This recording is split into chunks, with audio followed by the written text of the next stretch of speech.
Assalamualaikum warahmatullahi wabarakatuh. Om Swastiastu, Namo Buddhaya, salam kebajikan sahabat-sahabat dimanapun juga berada. Akhirnya Faisal Assegaf bicara, sahabat. Mungkin ada yang bertanya siapa Faisal Assegaf ini. Jadi Faisal Assegaf ini adalah salah seorang kelompok Lawi yang memang selama ini juga memiliki kebencian yang sangat dalam terhadap Pak Jokowi. Tetapi kali ini kita bicara soal bagaimana si Tompel ia memprotes Faisal Assegaf karena ada upaya dari Faisal Assegaf untuk mendamaikan antara Pak Jokowi dengan Roy Suryo. Itu yang terblow up ke publik. Lalu kemudian Khosinuddin protes, sebab Khosinuddin merasa bahwa dia adalah pengacara yang seharusnya kalau ada pembicaraan-pembicaraan seperti itu harus dia tahu sebagai seorang pengacara. Tapi rupanya Faisal Assegaf ini memiliki tinjauan lain. Itulah yang saya maksud, bahwa memang kasus ijazah palsu ini ditunggangi oleh banyak pihak. Mereka berlomba-lomba untuk mencari panggung. Oleh karenanya upaya-upaya yang dilakukan oleh mereka luar biasa, sahabat. Termasuk di sini juga terbongkar bahwa memang kenapa Roy Suryo, ini pengakuan Faisal Assegaf ya, sebentar saya putarkan videonya. Kenapa Roy Suryo tidak ditahan? Itu karena ada deal-deal di belakang layar, dan itu di blow up oleh Faisal Assegaf. Dan di sini juga dia kritisi Khosinuddin yang tidak berfungsi sebagai pengacara, tapi seperti seorang politisi katanya. lebih banyak bermain di arena narasi politik. Nah, untuk lebih jelasnya coba kita simak dulu seperti apa pernyataan Faisal Assegaf ini. Tidaknya ditahan Roy Suryo, Tifa dan Resmon itu karena proses mediasi. Itu harus dicatat.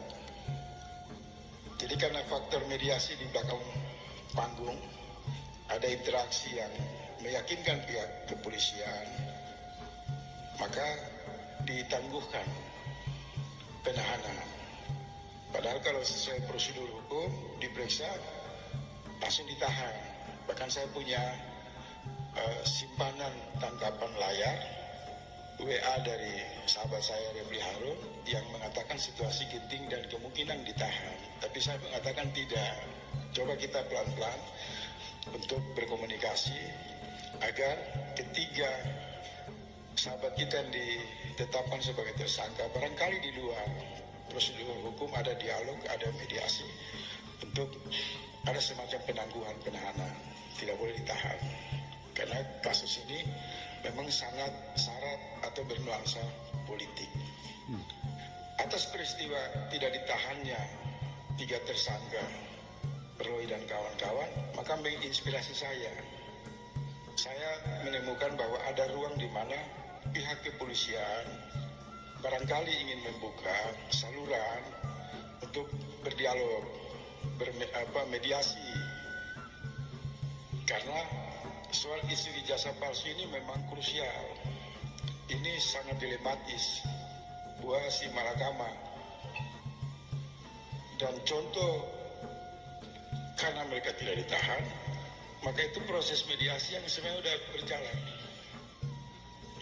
Nah, peristiwa itu menyemangati saya datang ke tim reformasi, kemudian mengusulkan itu kepada forum secara resmi, dan hampir mayoritas 8 ketua dan anggota tim reformasi itu menangkap diskusi yang alot, yang dinamis antara saya dan kawan-kawan dengan tim reformasi.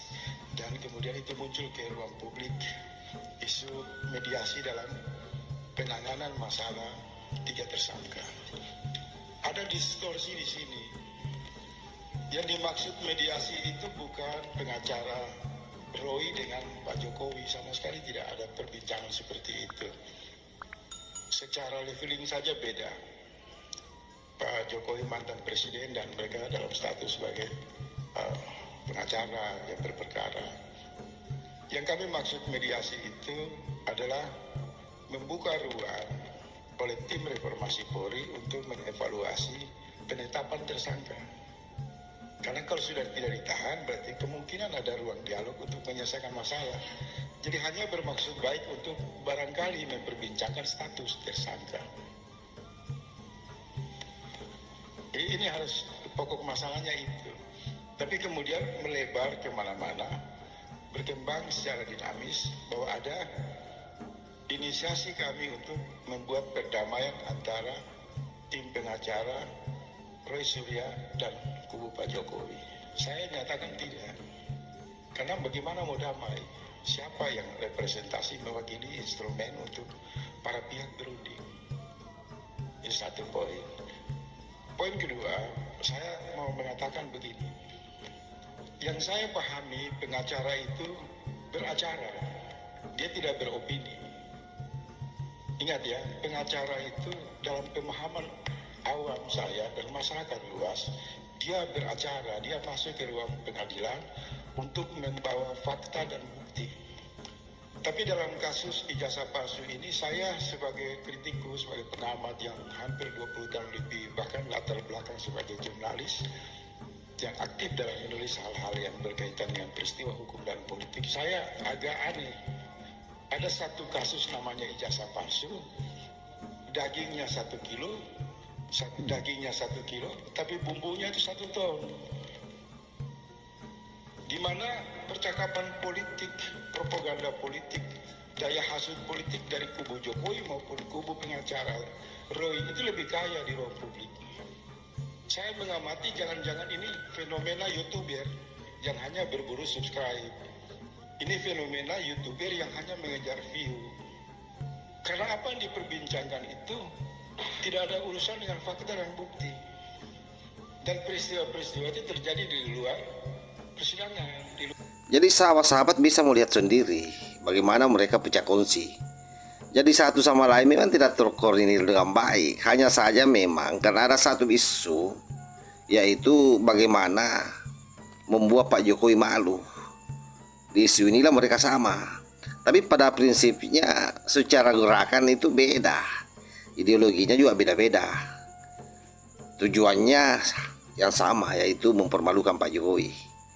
Makanya saling curi star. Jadi mungkin Kosinudin seperti yang saya sampaikan tadi tersinggung, merasa diambil alih tugasnya oleh Faisal Assegaf. Faisal Assegaf juga, karena ini sahabatnya Refli Harun, merasa punya kewajiban juga karena memang juga punya dendam terhadap Pak Jokowi.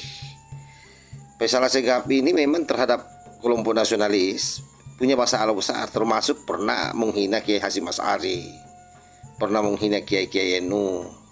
Ini makhluk ini. Makanya saya kalau melihat makhluk ini agak lain juga, saya punya apresiasi kepada dia. Ini termasuk orang dekatnya Rizik Syihab juga ini. Jadi clear kan siapa-siapa mereka.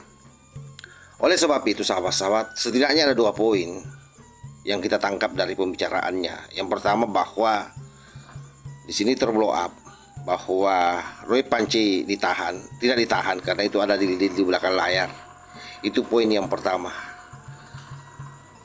Tidak benar ya dia melakukan itu terhadap Pak Jokowi. Kan orang melaporkan itu pasti berharap yang dilaporkan itu ditahan karena memang sudah sangat kurang ajar, tapi ternyata ada deal sahabat. Jadi memang ada upaya sebenarnya bagaimana kasus ini berakhir dengan damai. Untungnya tidak terkoordinasi dengan baik sehingga kemudian Kosinudin mencak-mencak karena merasa tidak dilibatkan. Sampai-sampai Kosinudin kan dengan lantang menyebut namanya Faisal Assegaf itu, termasuk Pak Jimli Asidiki ya, dengan pihak-pihak lain lah. Nah, yang pusing hari ini Roy Suryo, sebagaimana video yang saya up sebelumnya tadi pagi ya, bahwa Roy Suryo melempeng dari pernyataan yang dikeluarkan oleh Kosinudin, tidak mengatakan menerima perdamaian, juga tidak menolak. Jadi dia membuka peluang karena adanya perpecahan di kubu mereka ini. Itu yang terjadi sahabat. Saya kira bisa disimak ya dengan baik apa yang disampaikan oleh si Faisal Assegaf tadi itu. Saya kira begitu sahabat ya. Sekali lagi bahwa mereka memang turun gunung semua ini dari berbagai faksi karena dia menemukan musuh yang sama. Jadi tujuannya sama, untuk mempermalukan Pak Jokowi, karena memang selama 10 tahun Republik Indonesia dipimpin oleh Pak Jokowi, pergerakan mereka memang sempit, sahabat. Saya kira demikian.